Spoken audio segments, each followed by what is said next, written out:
Assalamualaikum warahmatullahi wabarakatuh. Apa kabarnya anak-anak ibu hari ini? Sekarang kita lanjutkan materi pelajaran kita, yaitu mengenai teks berita khususnya KD 3.1, yaitu mengidentifikasi unsur-unsur teks berita, dan KD 4.1 yaitu menyimpulkan isi berita. Untuk lebih lanjutnya perhatikanlah penjelasan berikut ini. Pengertian teks berita. Teks berita yaitu teks yang melaporkan kejadian, peristiwa, atau informasi mengenai sesuatu yang telah atau sedang terjadi yang bersifat aktual. Sekarang kita bahas unsur-unsur teks berita. Adapun unsur-unsurnya, yang pertama ada what, yaitu apa, when, kapan, where, di mana, why, mengapa, who, siapa, dan how, bagaimana. Sekarang kita bahas mengenai 5W tambah 1H tadi. Yang pertama what. What itu berarti apa peristiwa yang terjadi, where, di mana peristiwa itu terjadi, when, kapan peristiwa itu terjadi, why, mengapa peristiwa itu terjadi, who, siapa yang terlibat dengan peristiwa tersebut, kemudian how, bagaimana peristiwa itu terjadi.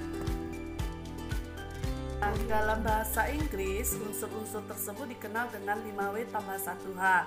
Sedangkan di dalam bahasa Indonesia dikenal dengan nama adik Simba, yaitu apa, siapa, di mana, kapan, mengapa, dan bagaimana. Oke, sekarang selanjutnya kita bahas KD 4.1, yaitu menyimpulkan isi berita. Nah, sebelum kita menyimpulkan isi berita, kita harus bisa meringkas atau menyimpulkan berita terlebih dahulu. Ringkas adalah menulis kembali suatu bacaan dengan mengambil inti bacaan saja. Meringkas sama dengan merangkum, yaitu mengambil bagian inti dari suatu kalimat atau cerita. Cara kita meringkas berita yaitu dengan cara pertama mendengarkan atau membaca berita terlebih dahulu. Setelah itu kita mencatat pokok-pokoknya atau adik Simba. Selanjutnya menyampaikan kembali secara lengkap dan ringkas. Contohnya, bacalah teks berita berikut dengan baik. Berikut ini adalah ringkasan beritanya, yaitu Pelabuhan Merak dipadati oleh truk-truk pengangkut barang non-sembako pada 10 hari menjelang Lebaran, Sabtu 15 bulan 11. Kondisi tersebut disebabkan adanya larangan melintas bagi truk non-sembako pada tanggal 21 sampai 25 November. Penyimpulan isi berita. Adapun yang dimaksud dalam kesimpulan adalah kata-kata akhir dari suatu uraian. Di dalam kesimpulan harus memuat unsur-unsur berita dengan rumusan lebih ringkas.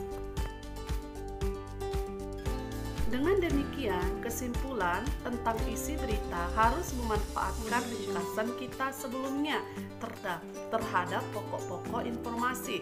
Pokok-pokok informasi tersebut dengan berpatokan pada rumus adik Simba.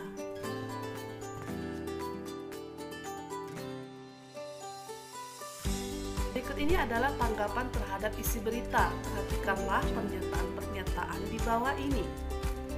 A. Saya kira informasi yang disampaikan berita itu cukup akurat karena isinya tidak jauh berbeda dengan informasi-informasi yang disampaikan sumber berita lain. B. Informasi yang disampaikan berita tadi malam masih diragukan kebenarannya. Setelah saya cross-check dengan berita dari sumber lainnya, ada yang berbeda, terutama di dalam penyampaian informasi jumlah korban. Jumlah korban tidak sebanyak dengan yang diinformasikan dalam berita itu. C. Bahasa yang disampaikan berita itu cukup jelas. Sebagai pendengar, mudah untuk memahami informasi yang disampaikan penyampai berita. Ketiga contoh pernyataan tersebut sebagai tanggapan terhadap isi berita. Adapun yang dimaksud dengan tanggapan adalah sambutan terhadap suatu ucapan. Isinya bisa berupa kritik atau komentar. Berkaitan dengan pemberitaan, aspek yang ditanggapi bisa berkenaan dengan isi beritanya itu sendiri dan kebahasaannya. Contoh A dan B merupakan tanggapan berkaitan dengan isi dan struktur berita. Contoh C berkaitan dengan aspek bahasanya. tanggapan terhadap berita, yaitu isi atau struktur beritanya yang perlu diperhatikan yaitu kebenaran dan kelengkapannya. Sedangkan dari segi bahasa beritanya yang perlu diperhatikan adalah penggunaan kalimat dan pilihan katanya. Demikianlah pembelajaran kita hari ini. Udah bukan? Jangan lupa anak-anak ibu tetap jaga kesehatan dan tetaplah semangat. Wassalamualaikum warahmatullahi wabarakatuh.